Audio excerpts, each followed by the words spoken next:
Тестілеуді таныстым. Тестілеуді бастау. Авестада кездесілетін бар ұғымы дейді. Бұл біздің негізінен қоныс түрлері оқушылар. Келесі сұрақ.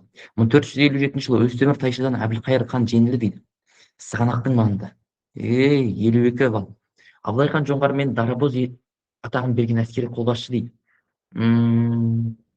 Қабанбай немесе Бөгенбай. Осы екеуінің біреуі. Кеттік. Қабанбай деп ойлаймын. 1900 Қазақстан алғаш азамат соғысы басталды. Ол әрине Орынбор немесе Семей екеуінің біреуінде басталған болады. Осы Семейде или Торғайда, да, білмеймін, осы жер. 1986 Қазақстан Компартиясының бірінші хатшысы ретінде Колбин тағайындалған болады. Мақұл. 5 балалы, Ақтабан шеберінде оқиғасын басынан өткерген жауынгерлік рухты дәріптеген шара. Блин, ятай, Шалгез марқасқа Ақтанберді ол.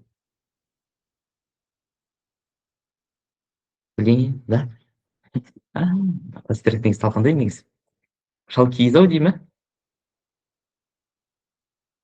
Шалкиіз деп ойлаймын мен. Жоқ, Ақтанберді деп ойлаймын. Бля, ертіп қалмасын. 1931 жылы омбы бекінісінде болған оқиға дейді.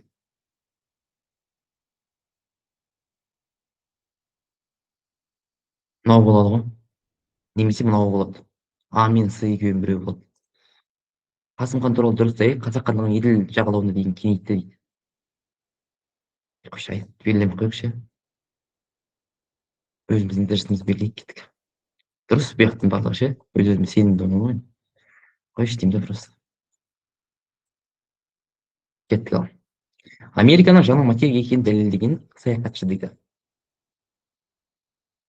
Кеттік.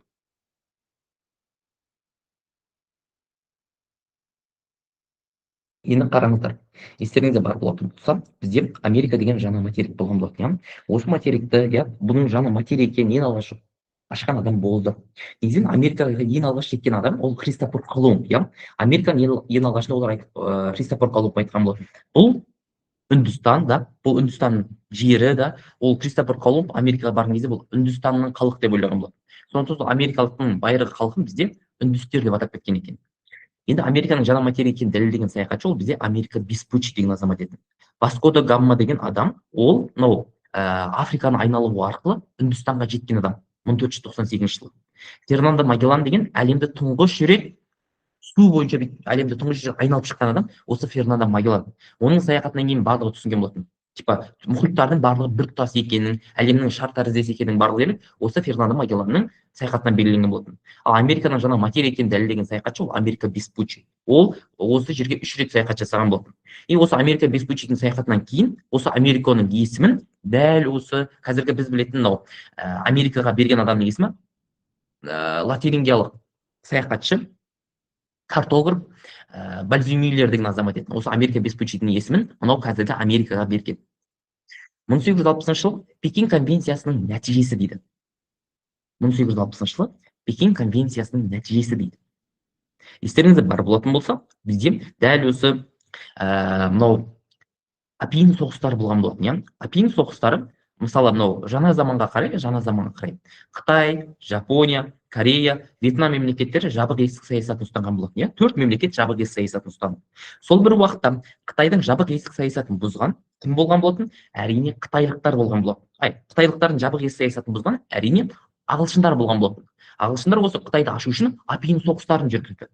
Мысалы, бізде бірінші апиын соғысы 1840-1842 жылдар болған болатын. Оның нәтижесі Нанкин келісімшарттарында көрсетілген болатын. Ал кейінгі екінші апиын соғысы 1856-1860 жылдар болған болатын. Бұл уақытта уже ағылшындар мен француздар бірігіп қытайлықтарға қарсы тұрған болатын. Кейін соғысты аяқтау үшін, дәл осы бір уақытта сол екінші апиын соғысын аяқтау үшін Кянсин келісімшартынан кейін Пекин деген конвенцияға қол қойылған болатын. Пекин конвенциясы бойынша Син мемлекеті Европалықтардың 16,7 миллион яғни өтемақы төлеп, Тяньцзинь портын ашуға келісті дейді. Ресей Амур өзенінен айырылып қалды деген Нерчинск деген келісім екен. Бұл 1687 жыл болған болады, қателеспесем. Англия мен Франция Янс өзенінің бойында сауда жасауға мүмкіндік алған келісім ол Кянсин деген келісімшарт. Ол 1858 жыл болған болатын. Амур өзенінің сол жақ жағалауы Ресейдің меншігінде танылған. Ол 1858 жылы Пекин, 1858 жыл болған Айдың келісімшарт еді. Дұрыс, кеттік. 14 ғасырдың ортасында Шағатай ұлысының орнында құрылған мемлекет. Сіз тарихпен ақ біліп алуға болады бұл сұрақ. Иә, енді қараңыздар. Өздеріңіз білетіндей, Шағатай ұлысы дегеніміз Қазақстанның дәл осы бір уақытта Жетісу бөлігі, қазіргі Алматының жерінде пайда болған болатын. 14 ғасырдың ортасында Шағатай ұлысының орнында құрылған мемлекеттің атауы әрине Моғолстан. Иә, Хулагу дегеніміз Иранның жерінде құрылған мемлекет екен. Иә, Хулагиттер осы Хулагу құрған болатын. Алтын Орда әрине Қазақстанның жерінде құрған болатын. Дешті Қыпшақта құрылған болатын. Әмір Темір қазіргі Мәуереннахр жерінде құрылған болатын. Мәуереннахр дегеніміз қазіргі Өзбекстанның жері. Ал Моғолстан осы Шағатай ұлысының жері. Келесі сұрақ. Ұлыбритания тарихында мемлекеттік шығындарды қысқарту, нарықты реттеуді тоқтатуға бағытталған саясатын жүргізген үкімет басшысы дейді. Ұлыбритания тарихында мемлекеттік шығындарды қысқарту, нарықты реттеуді тоқтатуға бағытталған саясат жүргізген, ол әрине бізде Тэтчер, Маргарет Тэтчер деген азаматша болған. Бұл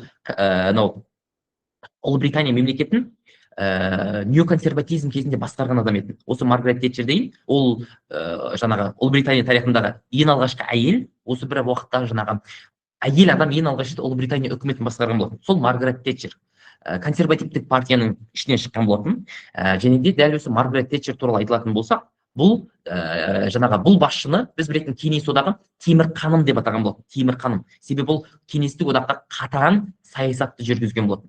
Ал Джон Мейнард Кейнс деген ол естеріңізде бар болатын болса, бұл адам бізде кеңесшілдік деген идеяны ойлап шығарған болатын. Мемлекет экономикаға араласуы қажет деп.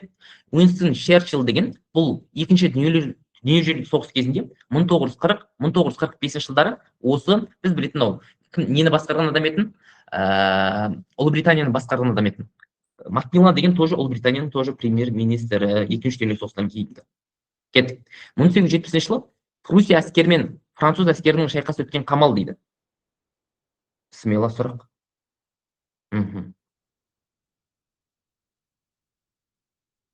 Енді қараңыздар. Бізде дәл осы бір сәтте естеріңізде бар болатын болса, испан тағына талас басталған болатын. 1868 жылы бізде испан тағына талас басталған болатын. Испанияның тағына Леопольд Гогонсолер деген адамды Пруссияның басшысы отырғызы келеді. Бірақ осы бір уақытта Францияның басшысы 3-ші Наполеон оған қарсы тұрады. Солай бізде пруссиялықтар мен француздардың арасында түсініспеушілік пайда болады. Кейін екеуінің арасында соғыс басталады. Соғыс кезінде 200 мың француз Метс деген қамалда бізде қамалып қалған болады. Келесі сұрақ. 20 ғасырдың 20-шы жылдары қабылданған ақш Германияның әскери экономикалық күш қуатын қайта қалпына келтіруді жеделдете түскен жоспар, немесе бізде дәл осы бір уақытта Германияның репарациясын біржолата жабуға көмек көрсеткен жоспар десе, ол әрине Юнг деген жоспар еді. Монро доктринасы дегеніміз 1823 жылы Америка құрама штаттарында қабылданған құжат еді.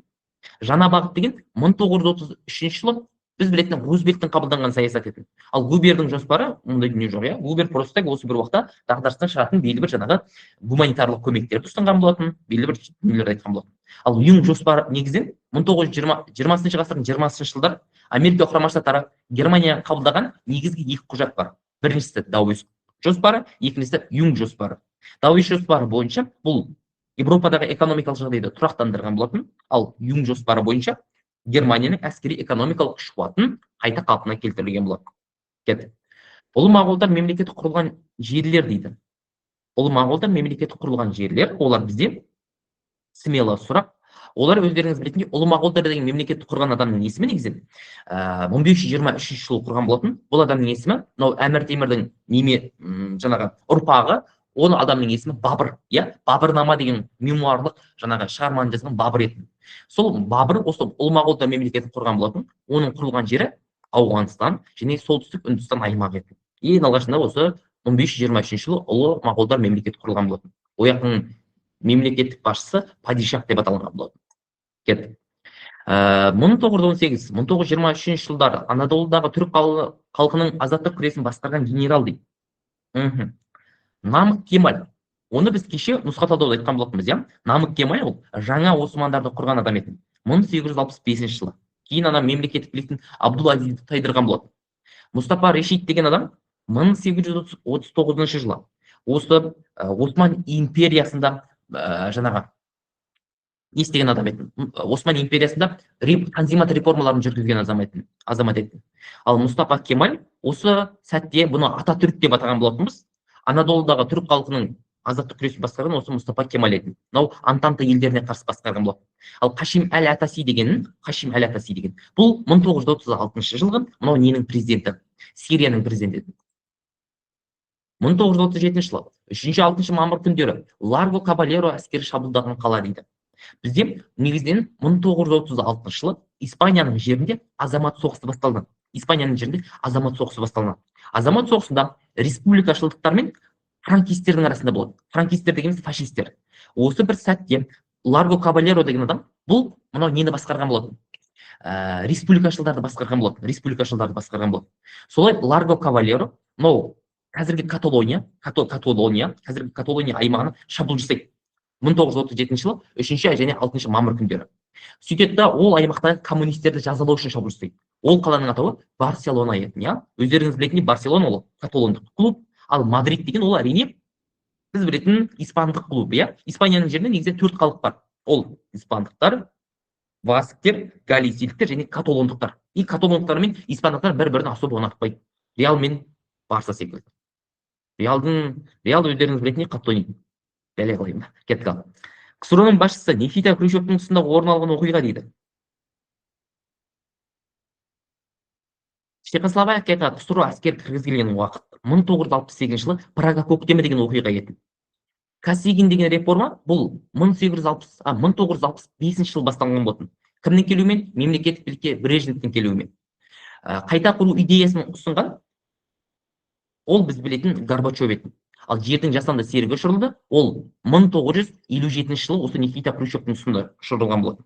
Никита Хрущев негізінен мемлекетті 1954 и 1963 жылдар басқарған болатын. Оның тұсында 1957 жылы жердің жасанды серігі аспанға спутник ұшырылған болатын. Хрущевтің тұсында ең алғашқы адам аспанға ұшқан болатын. ақш-тың Пёрл-Харбор әскери базасы орналасқан аймақ дейді. И бұл да смело сұрақ, өздеріңіз білесіздер. Осы бір уақытта негізінен Америка құрама штаттары екінші дүниелік соғыстың алдында біз бейтараппыз. Біз ешқандай әскери одаққа мүше емеспіз. Біз бір сөзбен айтқан кезде екінші дүниелік соғысқа қатыспаймыз деп айтады. Ешқандай әскери одаққа мүше емеспіз деп айтады. И сол бір уақытта 1941 жылы Гавай аралында орналасқан Пёрл-Харбор деген Америка құрама штаттарының әскери базасына 7 желтоқсан күні біз білетін жапондықтар шабуыл жасаған болатын. Кейін осы Америка құрама штаттары осы Гавай аралындағы Пёрл-Харбор әскери базасына бомба түскеннен кейін бұлар екінші дүниелік соғысқа қатысқан болатын. 1939 жылы Европада құрылған қуыршақ мемлекет дейді. Бұл да смело сұрақ. 1938 жылы Чехословакия деген мемлекет бар еді. Сол 38 жылғы Чехословакия деген мемлекеттің Судет деген облысы бар еді. Бізде Адольф Гитлер айтады, Чехословакияның Судет деген облысында немістердің саны өте көп, и Судет деген облыс немістерге өте қажет дейді. Сөйтеді бізде Мюнхен деген келісім болады. Сол Мюнхен келісімде Чехословакияның өзін шақырбай, Англия, Франция, Италия, Германия мемлекеттері бірігеді, Чехословакияның Судет деген облысын тартып алады. И сол Мюнхен келісімде айтылады, Чехословакияның тәуелсіздігі сақталуы қажет деп айтады. Бірақ 39 жылы осы бір уақытта Чехословакияның аумағына біз білетін немістер басып кіріп, Словакия бөлігін өзінің қуыршағына айналдырады. Финляндия ол осы бір уақытта КСРО-мен соғысады. Польша қақ ортасынан екіге бөлініп алады. Ал Румыния өзінің экономикалық байлығын Бухаресттегі келісім бойынша Германияға береді. Ал қуыршақ мемлекет осы бір уақытта Словакия болады. 1922 жылдары қиыр шығыстағы державалардың арасындағы қарама қайшылықты шешу мақсатында өткізілген конференция бірінші дүниелік соғыс аяқталғаннан кейін бізде белгілі бір конференциялар болады. Мысалы, ең алғашқы конференция ол Париж конференциясы болған болады. Ал осы бір уақытта Париж конференциясында Америка құрама штаттары өздерінің рөлдерін дұрыс анықтай алмаған болады. Нәтижесінде Америка құрама штаттары айтқан болады, біз оны қайта қарастыруымыз қажет деп. Сөйтіп бізде Вашингтон деген конференция болады. Осы қиыр шығыстағы державалардың қарама қайшылықтарын шешу мақсатында 9 держава трактаты, 5 держава трактаты, 4 держава трактаты деген айтқан болатынбыз.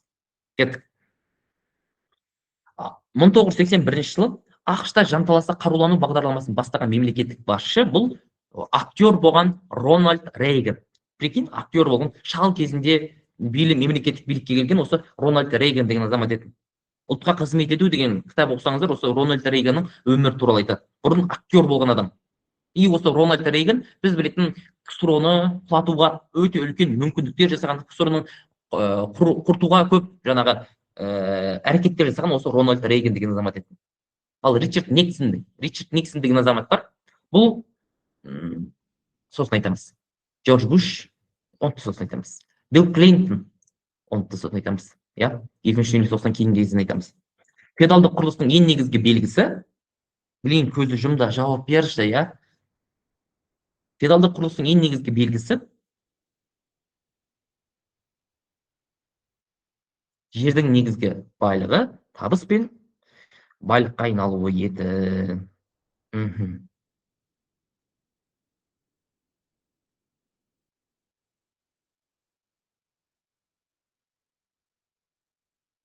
Енді қараңыздар.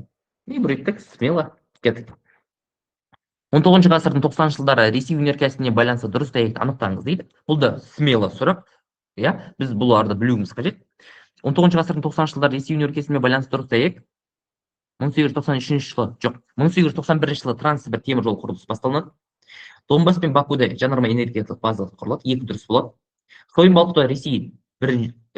Шойын балқыту бойынша Ресей 3-ші орын алады, ал мұнай өндіру бойынша әлемде 1-ші орын алады. Сонда дұрыс вариант 2 мен 4 болады.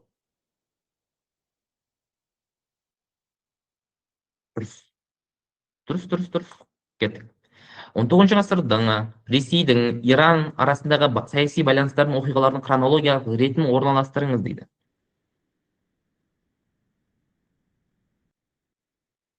4 деп басталады. Дұрыс вариант. 4, 3, 1, 2. 4, 3, 1, 2. 4. Орыс Иран соғысы 1804 жылы басталды. Гүлістан келісімі 1812 жылы или 13 жылы болып қателеспесем. Неме ұмытпаған бәріне? Түркменшай келісімі ол 1828 жылы болады. Ол орыс капиталист Полеговтың Тегеранды банк салу ол 1879 жылы болады. Бұл дұрыс. Кеттік. Осман империясының Танзимат реформасының жоспарын әзірлеген қайраткер деген. Тағы да көзіңді жұмды жауап берші. Танзимат деген өте көп ұбт-да келетін тақырып осы Танзимат. Бізде бұл Танзимат реформасы дегеніміз осы жаңа заманда Европада мынандай бір сөз пайда болады. Европаның ауру бір елі бар дейді. Бұл ауру елдің атауы Осман империясы дейді. Неге? Себебі осы бір уақытта Осман империясы өте қатты әлсіреп кетеді. И Осман империясы біз білетін батыс елдерінен қалып кетеді, Европа елдерінен. Сөйтеді да, Осман империясын қайта жаңғырту үшін бізде Танзимат деген реформа жүргізіледі. Танзимат деген сөздің негізгі мағынасы реформа, өзгеріс деген мағынаны білдіретін болды. Бұны бастаған адамның есімі Мұстафа Решид. Намық Кемал жаңа Османда, Абдул Меджид деген 1856 жылы манифест қабылдаған адам етін, ал екінші Абдул Хамид деген бұл зелюм, қанау деп аталынған болатын бұның басқарған кезінде. Қоғамдық дамудың жаңа сатысының капиталист қатынасы алғаш пайда болды дейді. Тағы да көзіңді жұмды жауап бер. Біз айтқан болатынбыз, капиталистік қатынастар, немесе буржуаздық қарым-қатынастардың барлығы дерлік қаяқта пайда болды десе, ол әрине Европада, батыс Европада пайда болды деп айтасыздар. Капиталистік қатынастар деген сөз нарықтық қатынастар деген мағынаны білдіреді. Қоғамдағы бизнесмендердің рөлінің жоғары болады. 18 ғасырда Францияда орын алған оқиғаларды хронологиялық реті бойынша анықтаңыз дейді. 3 деп басталады. Француз тағына Бурбондар әулеті отырады, 1589 жылы отырады. Францияда революция болады, 1789 жылы болады.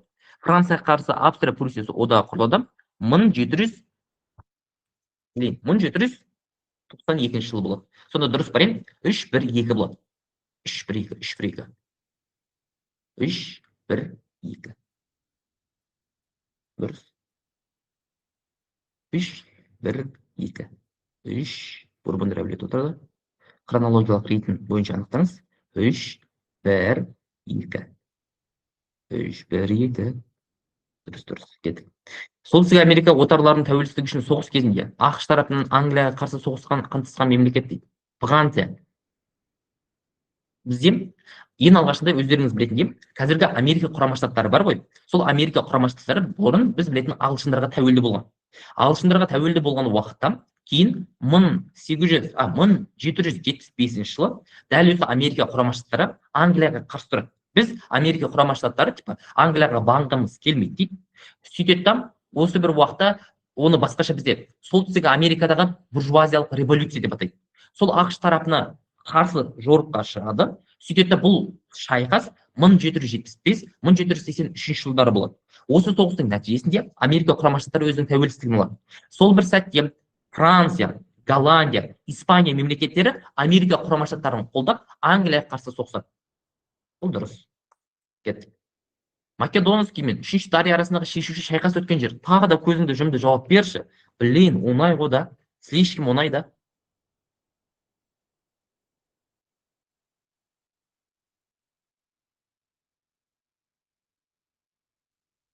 Көзіңді жұмды жауап берші. Ойланбашы. Қараңыздар. Бізде өздеріңіз білетіндей Гелеспонд деген жерден ол просто бұғаз, Гелеспонд деген бұғаз. 334 жылы осы Александр Македонский 334 жылы Гелеспонд деген бұғаздан өтіп кеткен болады. Я, өздеріңіз білетіндей жаңағы үшінші Дарийге қарсы. Хероная деген 338 жылы болған, мынау екінші Филипп пен гректердің арасындағы шайқас еді. Ал Гавгамель бұл 331 жылы Македонский мен үшінші Дария арасындағы шешуші шайқас өткен жер еді. Ал Истия маңындағы шайқас ол 333 жылы болған болды. Барлығы біздің заманымыздан бұрын болған. Кеттік. КСР-дағы өнеркәсіптік базалық салаларды дамытуды мақсат еткен саясат дейді. Тоталитаризм деген толықтай бақылау орнату деген мағынаны білдіреді. Бұл типа дәл осы бір уақытта өнеркәсіпке немесе басқа бір дүниелерге қатысы жоқ. Бұл мемлекеттің жеріндегі жаңағы мемлекеттік билеушінің рөлінің жоғары болуы. Ұжымдастыру деген ауыл шаруашылығына жасалған болатын. Әскери коммунизм деген саясат ол азамат соғысы кезіндегі жүргізілген саясат етін. Ал өнеркәсіптік базалардың салаларын типа Кеңестік одақтың басшысы Сталин айтады, Кеңестік одақ дейді, Европа елдеріне тәуелді. Техникалық бізде шектеулік бар дейді. Біз техника жағынан Европа елдеріне тәуелдіміз. И техникаларды КСР өзі өндіре алуы қажет дейді. Сөйтеді ол индустрияландыру деген саясат ұстанады. Ол бізде БКП-ның 15-ші съезінде болған болады. Ойнап айтамын, БКП-ның 14-ші съезінде болған болады. Ал ұжымдастыру БКП-ның 15-ші съезінде болған болады. Осыны ұмытпаймыз. Фашистік Германия КСР-ға қарсы соғысқа дайындаған плацдарм ретінде қараған аймағы ол әрине Балқан түбегі еді. Плацдарм деген соғыс болатын аймақ, типа соғыс өзінің әскерлерін осы Балқан түбегінде ұстаймын деп ойлаған болатын фашистік Германия. Кеттік. Үндістанда соғыс аралығы кезінде Үнді ұлттық конгресінің идеялық көсемі болған тұлға дейді. Енді бұл жерде негізінен мына сұрақ ше, мынандай ғой. Үндістандағы соғыс аралығындағы деген, сіздер қазіргі заманда оқыған кезде соғыс аралығы деген сөзді өздеріңіз білесіздер. Соғыс аралығындағы кезең деген не вообще? Ол интербеллум деген кезең еді.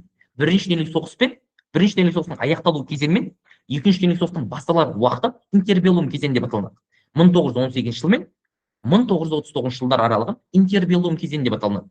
Осы интербеллум кезеңде Үнді ұлттық конгресінің идеялық көсемі болған тұлға ол Махатма Ганди еді. Шын есімі Махандос деп аталынған болады. Мұхаммед Али Джина деген ол мұсылмандар лигасын басқарған адам. Жабахарлал Неру деген Үндістанның ең алғашқы премьер-министрі. Раджив Ганди туралы енді болашақта айтамыз. Кет. Мә саған. Ол адам дегенсің соты Италия. Флоренция деген итальян қаласы. Тарихты білімдерін пайдаланып, мәдениетінде сипатталған қайраткерді өмір сүрген анықтаңыз дейді. Ол адам сом, демнелі, батыл, қайтпас, жігерлі етіп бейнеледі. Флоренцияға қайтып келіп, Медичи озбырлығын бұзған республика азаматтарының ерлігі бейнеленген шығармалар туғызды. Ол сомдаған орасан зор Давид мүсіні арқылы құдіретті күш, ерлік, өр тұлға, қайтпас жігер туралы пайымдау жасалды. Мынау бізде Микеланджело Буонаротти туралы айтылған. Мынау ақпарат. Кеттік. Мәдениетінде пайдаланып, ұлы қайраткердің мүсіндерін негізге сомдаған бейнені анықтаңыз дейді. Не дейді? Блин, сөйлем, почему-то маған түсініксіз. Ол адамды сом денелі, батыл, қайтпас жігерлетіп бейнеледі. Мәдениетінде пайдаланып, ұлы қайраткер өзінің мүсіндерінде негізінен сомдаған бейнені анықтаңыз дейді.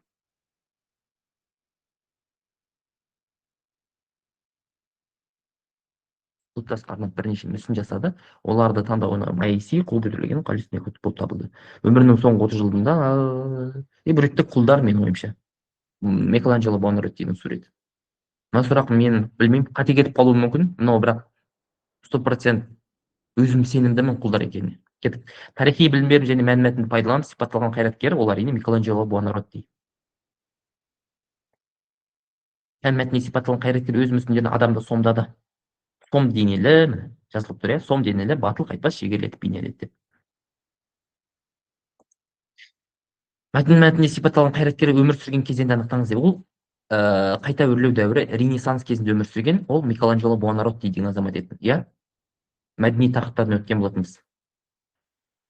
Ананы білмеймін мен, шыны керек, мынау бірақ скорее всего мына жерде құлдар болу қажет. Мен басқа не көріп тұрған жоқпын.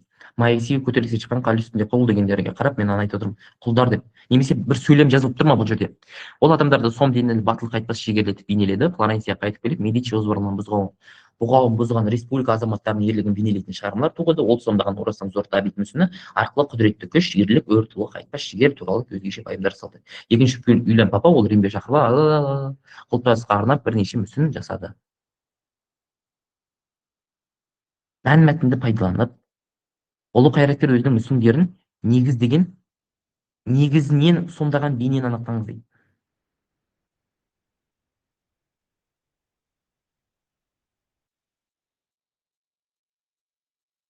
Рим папасы деген сөз тауып тұрған жоқпын бірақ. Кеттік.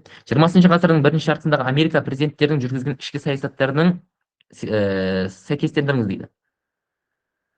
Кальвин Кулич деген азамат 1924 жылы Америка үндістері үшін азаматтық құқық берген болатын. Экономика дамуда кеңшілік теорияны ұстанған ол Франклин Делано Рузвельт еді. Ауыл шаруашылығындағы сквотерлік саясат жүргізбейді. Халықтық майданның бірыңғай бағдарламасы ұсынды деген ол вообще халықтық майдан деген ол вообще Франция, Чили, Испания мемлекеттеріне құрылған дүние. Бұл фашизмге қарсы идея. Ал экономиканы дамытуда кеңшілік теорияны ұсынған ол Франклин Делано Рузвельт еді. Рузвельттің негізгі саясаты жаңа бағыт деп аталған болатын. Джон Мейнард Кейнстің идеясы бізде кеңшілік деген идеяға негізделген болатын. Кеттік. Ағылшын буржуазиялық революциясы кезінде саяси топтарды мағынасымен сәйкестендіріңіз дейді. Біз жаңа заманда осы ең алғаш тақырыбымызды осы өздеріңіз білетіндей. Кабалерлер деп біз парламентте жақтаушыларды атқан болатынбыз. Ал домалақ бастылар деп біз мешок қайдағы парламент жақтаушылар корольдік әскер салт аттылар деген мағынаны білдіреді. Кабалерлер деген салт аттылар деген мағынаны білдіреді. Ол корольдік әскер етін. Ал домалақ бастылар болатын болса, бұлар бізде парламентте жақтаушылар етін. Парламентте жақтаушылар осы бір уақытта 1642 жылы мынау Англияның жерінде азамат соғысы басталды. 42 жылы. Сол азамат соғысы кезінде кабалерлер, олар әрине біз білетін мынау кімді қолдаған болатын? Корольді қолдаған болатын. Ал домалақ бастылар дегеніміз парламентті жақтайтын адамдар еді. Бүйтіп бастарын мына жерін тоқырлап алып тастаған болатын. Ал просперитарианның ізбасарлары, кальвинизмнің ізбасарлары пуритандар деп аталған болатын. Айттым, кабалерлер, бурайттап дұрыс. 100% дұрыс. 20 ғасырдың 40 жылдар тарихи оқиғаларын олардың нәтижесімен бірге сәйкестендіріңіз. Тәуелсіздік жолындағы Үндістан. Бізде негізінен Үндістан мемлекеті 1947 жылы тәуелсіздік алады. Бірақ Үндістанның құрамында бұрын Пәкістан болған. И сол Пәкістан кейін Үндістаннан бірге бөліп кетеді. 1947 жылы 15 тамызда тәуелсіздік алған екі мемлекет бар. Біреуі Үндістан, екіншісі Пәкістан. И осы бір уақытта Үндістан мемлекеті екіге бөлінеді, діни принцип ретінде екіге бөлінеді. Себебі бізде Үндістанның жерінде мұсылмандардың саны көбейетін. Мұсылмандар тұратын аймақ кейін Пәкістан мемлекеті болып жарияланды. Ал Қытайдағы азамат соғысының нәтижесі коммунистік партия біз білетін Чан Кайшидің үкіметін жеңіп, оларды Тайвань аралынан қуып жіберген болатын Чан Кайшиді. Кеттік.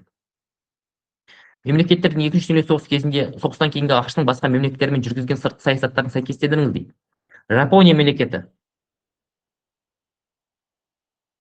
Мемлекеттердің екінші дүниежүзілік соғыс кезінде және соғыстан кейінгі ақш-тың басқа мемлекеттермен жүргізілген сыртқы саясаты кезінде немесе соғыстан кейінгі кезеңде.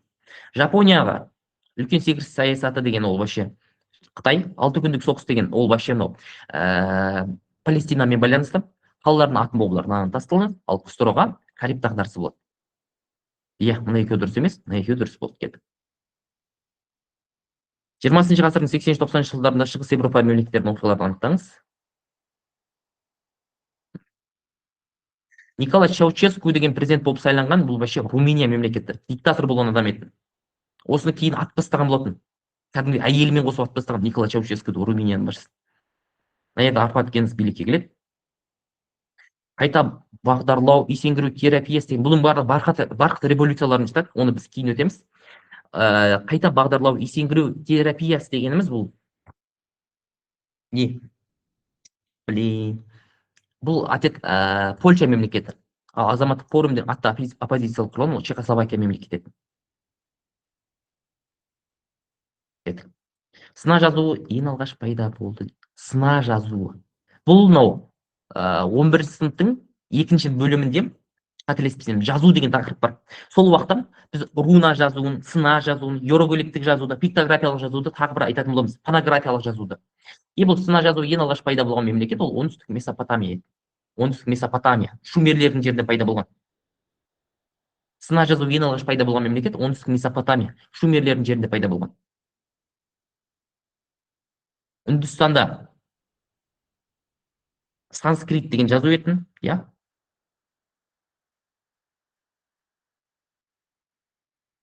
Кеттік.